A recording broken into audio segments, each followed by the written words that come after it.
with him. Let's get some lunch, huh, Rick? Leeds won't be up here till later anyway, so... You're a client. I just sold you 5 waterfront Glengarry farms. I do this with my hair.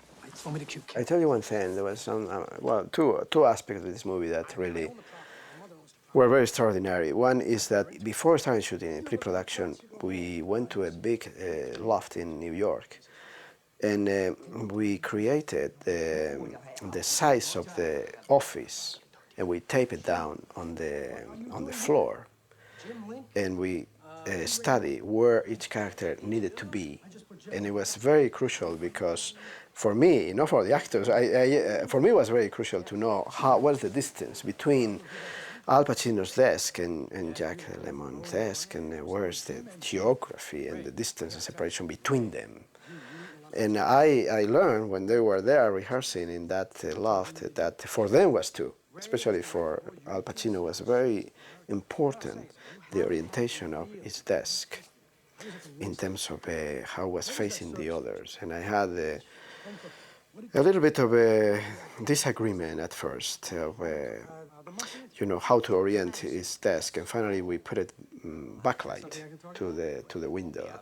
So as you see in the movie, his desk his back is facing the window, so it's backlit, and that was determined on these rehearsals that they were very important, and.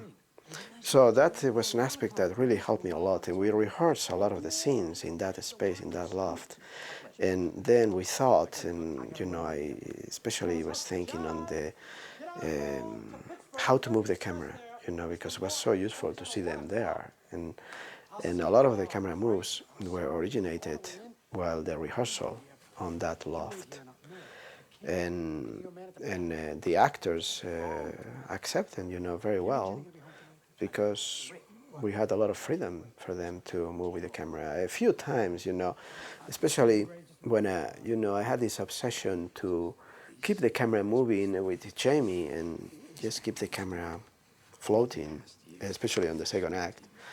And I remember we were in one scene where I think Alan Arkin is talking to Al Pacino in the desk, and we crossed the axis behind them. And Al Pacino was back to the windows. And when we crossed this camera behind Alan Arkin's back, Al Pacino was missing some of the lines because he got blocked at one point, and he had a big problem with that. And he was not, he said, well, I need those lines to be on camera. And because of the design of the shot and keep the whole idea of keeping the camera in movement, he was missing a few lines at the exact moment that the camera was crossing behind Alan Arkin's back. And there was kind of we had to make a decision about that, and we shot the scene static, with both characters having been on camera all the time. I said, why shot? And I knew somehow that the pacing of the camera was very important, and at the end of the editing is the camera moving was kept in the editing instead of the fixed camera. So sometimes, for actors it's difficult to understand why you do these camera moves, even if you get blocked sometimes, and see it more in the editing afterwards. But, there's very few instances of moments where the actors felt that they had to be very conscious of the camera. Most of the times the camera was very much integrated on the staging with the actors. We've got 3 days, yeah. 3 days. Another aspect of that really had to have in mind is that Al Pacino has a good left side and a really bad right side on his face, which means that I had to approach not only the angle but the lighting most of the times from that side, to explore more of his left side. If you see the beginning when he's in the restaurant, chain restaurant, there's some close-ups. I remember one very strong close-up that always from the left side. I see his left side and not much of the right side.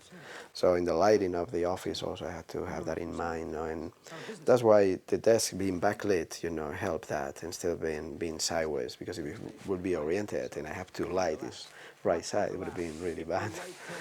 But that was something to have in mind throughout the shoot, Yesterday. What was yesterday? Tuesday. And when was that check cashed? I don't know. Now, what was the earliest that it could have been cast? I don't know. Today? Today? Which, in any case, it was not, as there was something on the agreement I wanted to go over with you, in any case. It wasn't cashed. I just phoned downtown. It's on their desk. Yeah, Rick? One more. I don't think I remove any ceilings on that set because a lot of times we had to see the ceilings, and I don't think I remove it for lighting purposes, you know. And what I use was always either day or night. I use the fluorescents that we built into the structure of the ceiling for field light, especially at night. And I turn them off for the daytime. It was just the daylight coming from outside and bouncing back into the scene, into the set in different ways. And also it was not a lot of lights that we use. We didn't shoot in a big set, in a big studio. Maybe it looks big because some of the angles, lenses that we use. But to me it was not a difficult movie to light. It was very comfortable. Yeah, I remember it was very hot, and so hot because we use tungsten lights inside, you know, in any stage, small or big. When you start using certain amount of lights and you turn them on, the temperature rises. And I was very glad that Al Pacino went to the producer and said, well, I want an air conditioning in this studio, otherwise you lose an actor. And I was very glad that that happened.